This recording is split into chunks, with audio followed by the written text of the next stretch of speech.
I had spent a few days in Austin visiting friends. I live in Louisiana, so it's sort of an all-day drive. On my last day in Austin, my old friend Tom had commented on my Instagram story asking when I leave, and I said today. He told me he lived an hour outside of Austin, which was actually in the direction home for me. I hadn't seen Tom in years, and it would be nice to catch up. He said I should stop by, and I said sure, why not? I set my GPS for Tom's address, and it said about an hour-and-a-half drive. Tom and I had been friends back in high school, but lost touch after graduation. We followed each other on social media, but hadn't really spoken in years. When I pulled up, I noticed his house was a little old-fashioned. It wasn't run down or anything, just aged. The wooden porch creaked under my steps, and when he opened the door, I caught the scent of old wood and something rustic, like an old cabin in the woods. Tom was of course very welcoming, giving me a big hug and pulling me inside.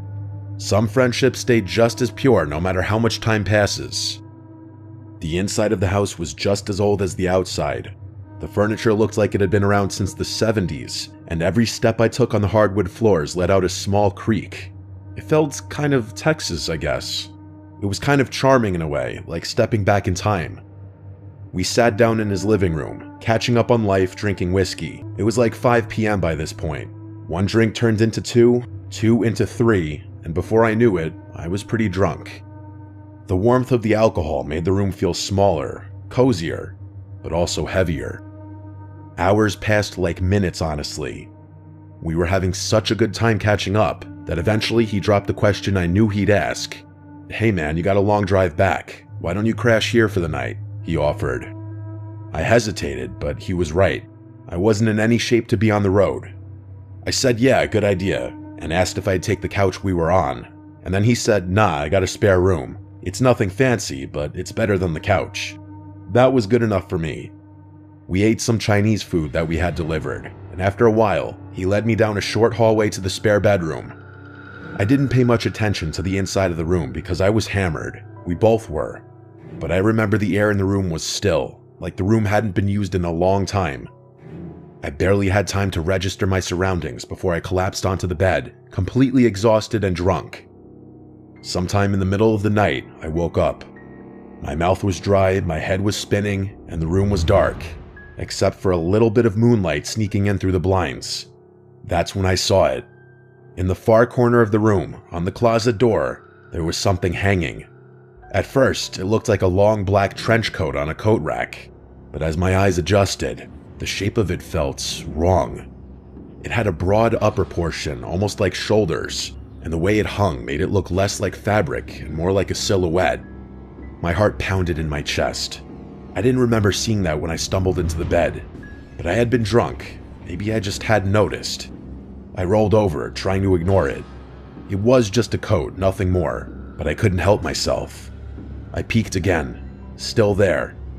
I squeezed my eyes shut, took a deep breath, and forced myself to sleep. I don't know how long I was out there before I woke up again. It wasn't just discomfort that pulled me from sleep. It was sound.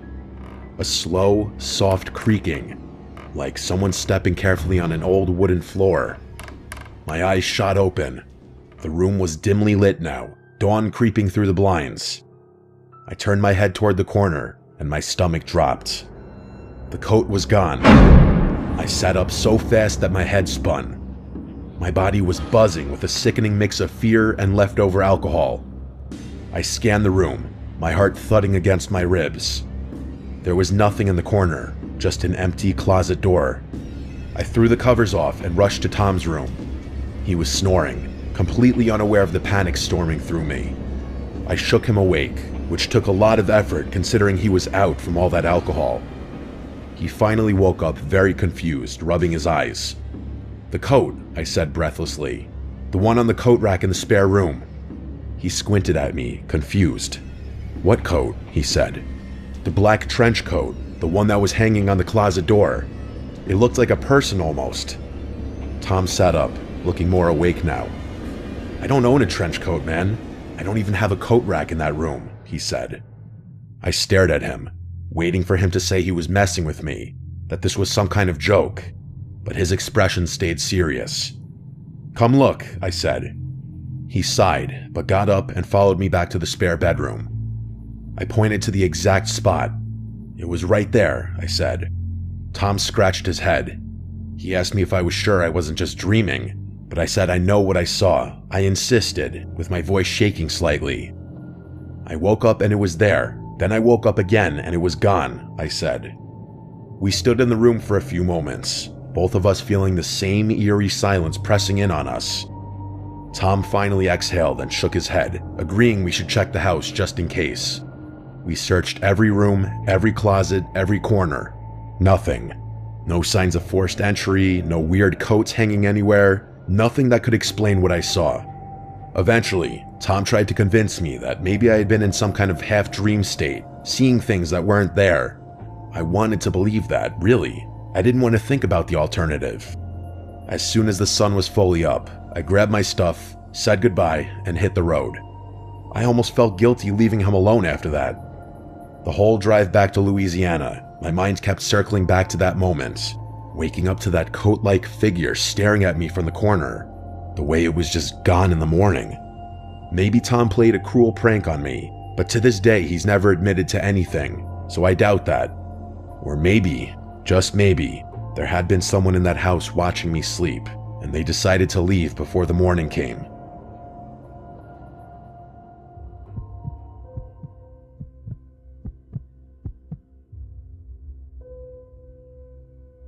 This happened to me when I was 18 years old. I was on a trip with my parents and a friend of mine, whom we can call Anna. This story takes place in Sweden when we were on a road trip. My parents, Anna, and I were going on a domestic trip, and we had an 8-hour drive from home. The plan was to visit a theme park and stay at a campsite, but we hadn't booked one. The day came, and we arrived in the city where the theme park was located, but we planned to visit it the next day, so we needed a place to sleep. Since we had brought tents in our car, my dad searched online for a nearby campsite. He found one that seemed good and close by, so he called the campsite. Unfortunately, that day coincided with a big soccer tournament, and the campsite was fully booked. Since we hadn't reserved a spot in advance, there was no space left for us. My dad called around, but we couldn't find any campsites that were reasonably priced and near the theme park. Our only option was to find a camping spot in nature. We set the GPS to the nearest parking area in a forest to avoid parking fines. Eventually, we found a spot in a nature reserve. When we arrived, there were some people around, so we asked if it was okay to set up our tents there and whether it was a good place to stay. A woman who was hiking told us it was a good place to sleep and that there were no parking attendants. Based on that, we decided to sleep in a small, lonely gravel parking lot. We were surrounded by forest, and a 10-minute walk away was a beach. At first, we considered setting up our tents on the beach, but something told me it would be better to camp in the parking lot. As we got out of the car to set up our shelter for the night, I noticed a lone car parked further away in the lot. It looked like it was in bad condition, and there was no one inside. I found it strange because it was already evening, so there were no more people at the beach or hiking in the woods. However, I didn't think too much about it at the time. I helped my parents set up our tents. They were sleeping in one tent, while Anna and I shared the other, with both tents placed close together. After struggling to build them, we finally finished. Anna and I made our tent cozy, watched YouTube, and ate snacks. By this time, it was around 11 p.m. We wanted to sleep at a decent hour so we wouldn't be too tired the next day. After a while, around midnight, we decided to sleep. At this point, my parents were already asleep in their tent. Anna and I were scrolling through TikTok when we suddenly heard a metallic sound from the parking lot. It sounded like a shovel being thrown onto the gravel. We both jumped in fear and asked each other what it could be. Too scared to peek out of the tent window, we chose to stay silent and listen. The sound had come from the same direction as the abandoned car. We then heard what I assumed was a shovel being thrown into the car's trunk, followed by the trunk slamming shut. We sat in silence, our hearts pounding. Then we heard the car speed off as if someone were trying to get away quickly. I texted a friend from a nearby city, telling him where we were staying. He replied, warning me that the beach nearby was known to be dangerous, with organized criminals often engaging in illegal activities there. We had no idea about this before. When I read my friend's message, I felt cold and deeply unsettled. About 10 minutes passed in silence after the car sped away. Anna and I had started to calm down a little, when out of nowhere, we heard the loudest, most blood-curdling scream from a man coming from the woods. We were absolutely horrified.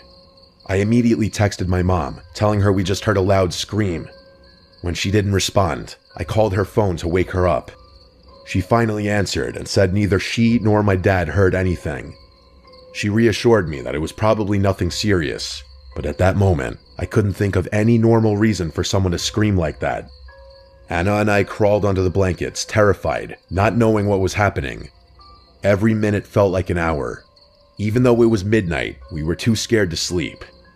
Suddenly, everything became eerily silent. Then, my blood ran cold. I heard footsteps. Someone was walking around our tents, moving stealthily. Anna and I sat up, frozen in fear. I put my phone down so that its light wouldn't illuminate the tent. My heart was racing and I could hear my own pulse. There was no logical reason for anyone to be walking around our tents in the middle of the forest at this hour. The footsteps moved around our tent first, then toward my parents' tent, and then circled around our car, which was parked nearby. The person stopped and seemed to be looking at our tents. For a moment, there was complete silence. Then, I heard the same car from earlier returning. Its headlights lit up our tents, and Anna and I quickly laid down to avoid being seen. I gathered the courage to peek through the small tent window. I saw the car door slam shut before it sped off again. I felt a brief moment of relief when the person left. From my vantage point, I could see the road they had driven down. 5 minutes later, I saw another car approaching fast. It was a police car, racing in the same direction the other car had gone. Nothing else happened after that.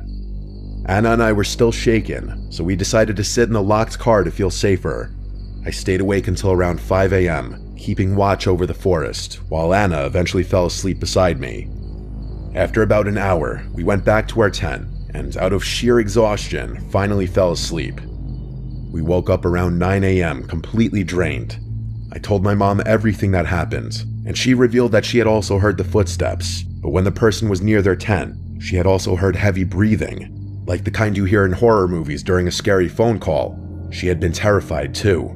However, my dad had slept through the whole thing, so we had to tell him the story. Without hesitation, we immediately packed our things and the tents, eager to leave as soon as possible. None of us wanted to stay there any longer. Despite the terrifying night, we had a good time at the theme park later that day. However, that evening, I decided to research the forest where we had camped. What I found made my stomach drop. Just a short time before our visit, a man had been murdered there, stabbed to death due to gang-related debts. Even more disturbingly, 2 men had gone missing from that exact beach and had never been found. I couldn't stop thinking about it. What if the person walking around our tents was a dangerous individual, checking to see if there were any witnesses? What if we had been in serious danger without realizing it? Even now, I still think about that night. Who made that horrifying scream, and why was someone using a shovel in the middle of the night in a forest? And the police, what exactly were they chasing? I guess I'll never know.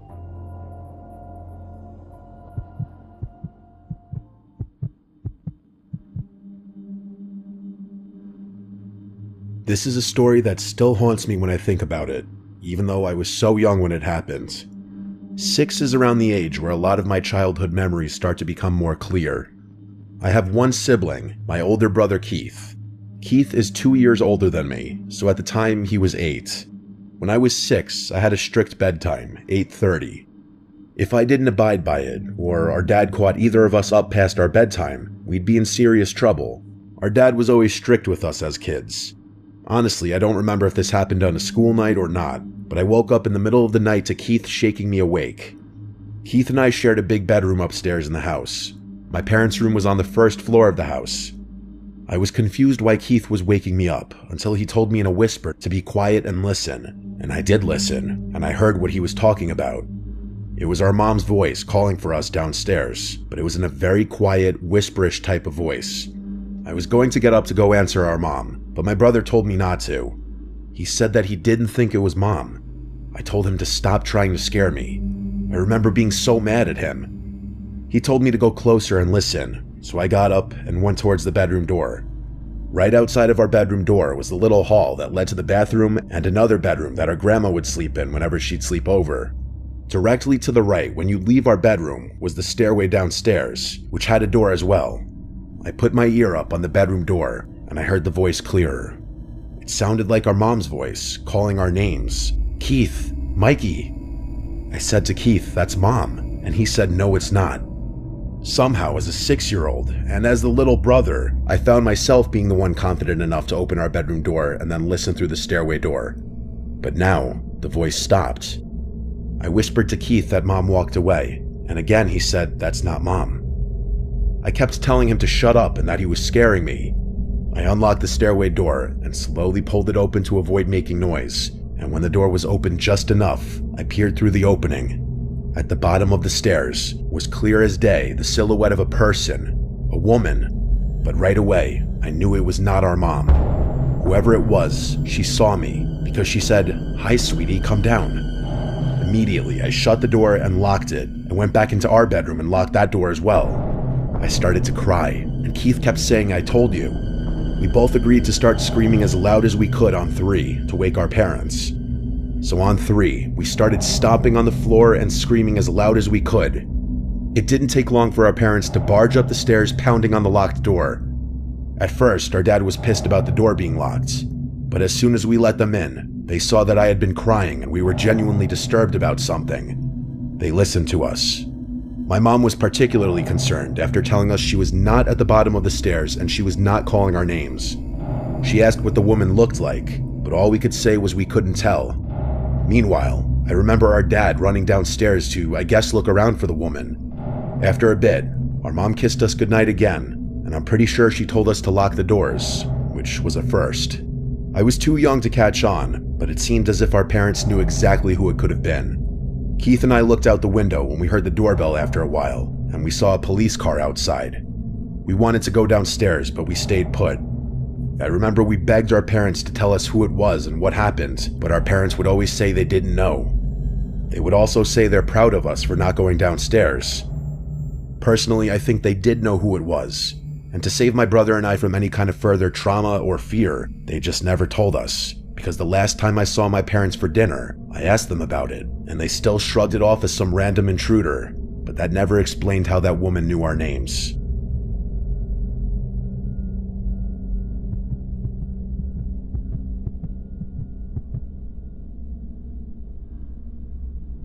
This happened when I was 16. I was still in high school. I obviously didn't have a car yet, so I was at the mercy of my parents driving me around, or just walking if it was close. It was the weekend. My friend Haley was having some of our friends over since her parents weren't home. My mom drove me to her house. Haley lived close, about a 3-minute drive and 20-minute walk. My mom was single at the time, and she also liked to go out too, so she told me that if she's out late, then to just walk or get a ride home, which meant she was going on a date. A few of our girlfriends were at Haley's house, Tina, Courtney, and Belle. The 5 of us hung out in her backyard for a few hours until some boys from our school unexpectedly showed up. By unexpectedly, I mean Haley didn't tell me she was inviting them. The reason I was annoyed by this was because one of the boys that showed up was a boy I had some annoying history with and didn't really want to see. Haley thought she was being cute and sneaky by inviting him there against my knowledge, because she for some reason wanted him and I to work things out. It was just an awkward mess. There were 4 boys and 5 girls, including me, so eventually, I just decided I wasn't really feeling it. So, after a while, I left. I'm sure after I left that some of the others started to leave shortly after because it was already late, but I just didn't want to be around those boys. I made sure to let Haley know how pissed off I was over texts as I was walking home, and she kept saying, "OMG, come back." She apologized and I forgave her, but I still just wanted to go home. I walked for like 5 minutes until I slowed down. I thought I heard footsteps behind me, and when I slowed down, I confirmed I heard footsteps that weren't mine. I turned around, and there was a middle-aged man with a hood up over his head and his hands in his hoodie pocket. He was smiling, looking at me, and said, "How you doing?" I responded, "Hi," and just turned and kept walking. We were in the suburbs, people are walking around. It's not unheard of, even if it was late. 5 minutes more passed of me walking, and every time I'd glance around, that man would still be behind me, more or less the same distance away. maybe a little closer each time I looked. It was not a straight path home. I'd have to make multiple turns onto intersecting roads to get to my house, and each turn I made, he was still there. I was texting my friends about it, and then the man from behind me said, "Isn't it such a nice night? Love this weather." I replied back, "Yeah," and that was it. I started walking just a bit faster, but not enough to draw suspicion like that I'm running away. The man spoke again, and every time he opened his mouth, part of me died a little more inside. Like, why was he talking to me? Why was he following me? He asked, "Are you from the neighborhood?" I replied, "No." I was making my answers short and firm. The man chuckled. I started asking all my friends for help, to send one of the guys to come pick me up. Ironically, the boy who I was trying to avoid was on his way to come get me. I'll just nickname him Brandon. The man behind me then said something that changed everything. He said, "I'm not gonna hurt you. You live by the elementary school, right?" I turned around, and he stopped in his tracks. He was still smiling, but now his smile seemed more disingenuous, more sinister. I screamed, "Leave me alone," and started to run. I heard the man running behind me, catching up to me. At that point, it was my life on the line, so I started screaming bloody murder. I started screaming, "Help me," for everyone in their houses to wake up and hear. The man dropped his nice guy facade and said, "Shut up, you little bitch." My screams definitely scared him off, because he obviously didn't want a bunch of witnesses about to come out of their houses. He ran away into the darkness, and I saw some lights in the houses around me turn on. One couple came out of their house, and I explained I almost got kidnapped. I stayed there in front of their house until Brandon arrived to pick me up. He drove me home. It was only like a 1-minute drive after that. My mom wasn't home, she was out, and she wasn't answering my texts. I didn't want to be alone, so I invited Brandon in to stay the night. I know he was the happiest camper alive. But it didn't end there. We were up late just talking and reminiscing about old times when we both heard footsteps circling the house. My room in that house was upstairs facing the backyard. We heard the gate to the backyard opening. My mom would never enter through the backyard, so something was off. I held back from yelling out, "Mom," and instead, Brandon and I just looked out the window, watching. We didn't hear any more sounds. We were expecting to see someone walking around the yard, but instead, we both heard a man's voice say, "I see you up there." I let out a very audible gasp and I stepped away from the window. Brandon yelled out something along the lines of, "We're calling the cops, you pussy freak." That's exactly what we did. The fact that this man knew where I lived, he probably knew who I was. What if he knew I was going to Haley's house? Brandon did a lot of the talking on the phone with 911. Looking back, I know he tried really hard to be the man in the situation, and I appreciated that. I was honestly so happy he came inside. The cops showed up, and their presence just made me feel safer. Even just giving them a description of this man made me feel better, like at least something was done. My mom got home soon after, and she was just as freaked out as I was. They kept a police car parked on the block for a few hours as a deterrent, thankfully. From there on, I didn't do any walking at night. I was even scared to go into our backyard after that. My mom had to have our uncle come over and install an entire security camera system. He made no effort in hiding them. They were on full display to deter that creepy man and any other creep from coming to that house. I'm glad to say that the story ended there, because this incident also prompted my mom to sell that house about a year later, just because she hated seeing me living in constant fear in that house. We never found out who that man was.